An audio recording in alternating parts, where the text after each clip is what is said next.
Now, that is urgent, as in one fine day if some other member of this august body gets caught with his trousers down or his hand in the sweetie jar. The government is still, it says, working on its plans for a register of lobbyists. David Rossman is a man who likes to think the best of politicians, but even he's a bit baffled.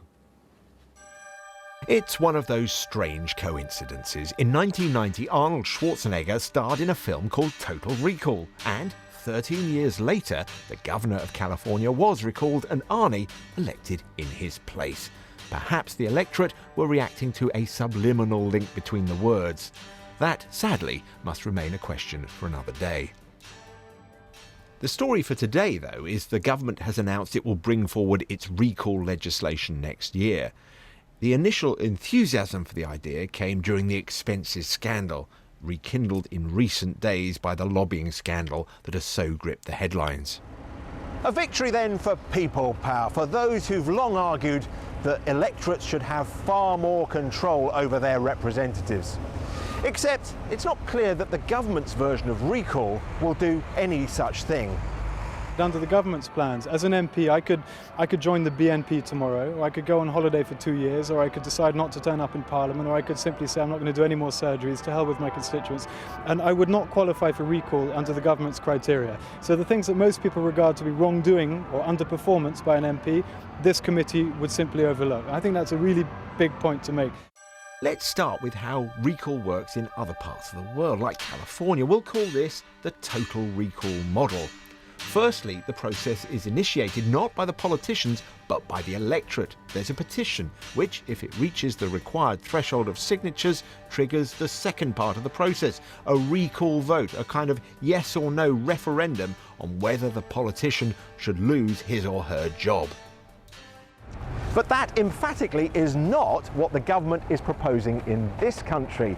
Their process would not be initiated by the electorate, nor would it feature a back me or sack me, recall or not, straight yes or no referendum.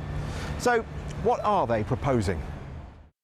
Let's call this the not quite total recall model. For a start, the process will be triggered either by an MP being convicted of an offence that receives a custodial sentence of 12 months or less.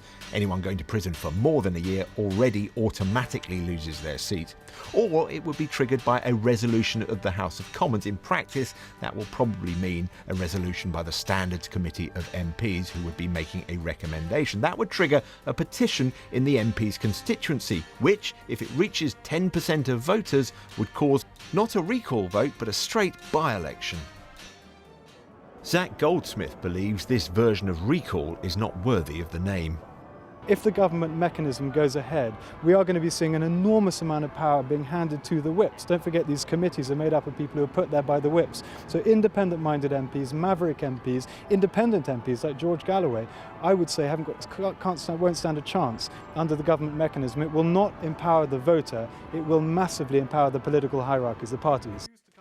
So what's the response to these criticisms? Well, as luck would have it, today the Deputy Prime Minister was explaining to Zach Goldsmith in the Commons just why, in his view, recall, as it's understood in other countries, wouldn't be right for the UK. What we're trying to do, and which will be reflected in our final proposals, is strike a balance, is give voters, the public, a backstop reassurance that if someone commits serious wrongdoing and they're not held to account, that they can be held to account by the public. But I equally think that we shouldn't introduce a proposal which in effect would become a kangaroo court and a free-for-all for everybody to simply take political pot shots at each other.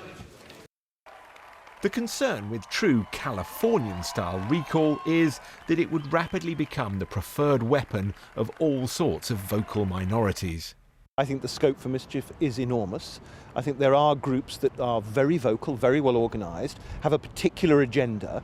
They would constantly be trying to remove the Member of Parliament that was elected by a large percentage of the electorate within that constituency, and yet this minority of people would be likely to say, no, that's not good enough, we want them out, we want our own candidate in. And if that's the case, would it perhaps not have been better for the government not to have promised any sort of recall? Personally, I think it would, actually. Some believe that by promising recall but not actually allowing voters to initiate the process, well, the government could end up causing more of the disillusion and disconnect with politics that, the measure was supposed to address in the first place. David